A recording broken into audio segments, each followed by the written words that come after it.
നിയമസഭാ തെരഞ്ഞെടുപ്പിൽ ഇടത് വലത് ജിഹാദി സഖ്യം തുറന്നുകാട്ടാനൊരുങ്ങി ബി.ജെ.പി. ജമാഅത്തെ ഇസ്ലാമി അടക്കമുള്ള മതവർഗീയ സംഘടനകൾ ഉയർത്തുന്ന ഭീഷണി ഓരോ വീടുകളിലും എത്തി ബോധ്യപ്പെടുത്താൻ നിർദ്ദേശം നൽകി ബി.ജെ.പി. സംസ്ഥാന അധ്യക്ഷൻ രാജീവ് ചന്ദ്രശേഖർ.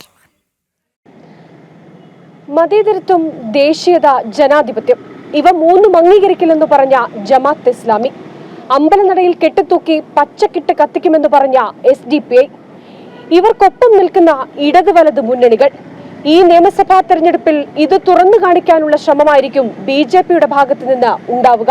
അധികാര കേന്ദ്രങ്ങളിലേക്ക് നുഴഞ്ഞു കയറാനുള്ള വർഗീയ ശക്തികളുടെ നീക്കത്തിന്റെ ആദ്യപടിയാണ് രാഷ്ട്രീയ പാർട്ടികളിലേക്കുള്ള നുഴഞ്ഞുകയറ്റം. ഇത്തരക്കാരെ പരവതാനി വിരിച്ച് സ്വീകരിക്കുന്ന കോൺഗ്രസിന്റെ നിലപാട് ആദ്യം മുതൽ തന്നെ ചോദ്യം ചെയ്ത ഒരേയൊരു പ്രസ്ഥാനമാണ് ബി.ജെ.പി. വോട്ടിനായി കോൺഗ്രസ് വർഗീയ ശക്തികളോട് അടിയറവ് പറഞ്ഞതും ജമാഅത്തെ ഇസ്ലാമിയെ വെള്ളപൂശാൻ ശ്രമിച്ചതുമൊക്കെ കേരളത്തിന്റെ മതേതര മനസ്സ് ഞെട്ടലോടെയാണ് കണ്ടത്. ജമാഅത്ത് ഇസ്ലാമി ഞങ്ങൾക്ക് പിന്തുണ നൽകിയിട്ടുണ്ട്, ആ പിന്തുണ ഞങ്ങൾ സ്വീകരിച്ചിട്ടുണ്ട്.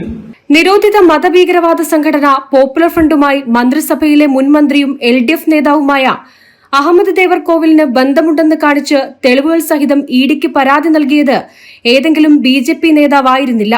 യൂത്ത് ലീഗ് മുൻ സംസ്ഥാന പ്രസിഡന്റ് ഷമീർ പയ്യനങ്ങാടിയായിരുന്നു. മതമാണ് മതമാണ് മതമാണ് പ്രശ്നമെന്ന് വിളിച്ചു പറഞ്ഞ ലീഗ് നേതാവ് KM ഷാജി, മതം പറഞ്ഞു വോട്ട് തേടിയ മുസ്ലിം ലീഗ്. ഇത്തരക്കാർ ഇനി ബി.ജെ.പിയെ വർഗീയ പാർട്ടിയെന്ന് വിശേഷിപ്പിച്ചാൽ മറുപടി നിസ്സാരമാവില്ലെന്നായിരുന്നു ബി.ജെ.പി. സംസ്ഥാന അധ്യക്ഷൻ രാജീവ് ചന്ദ്രശേഖറിന്റെ താക്കീത്.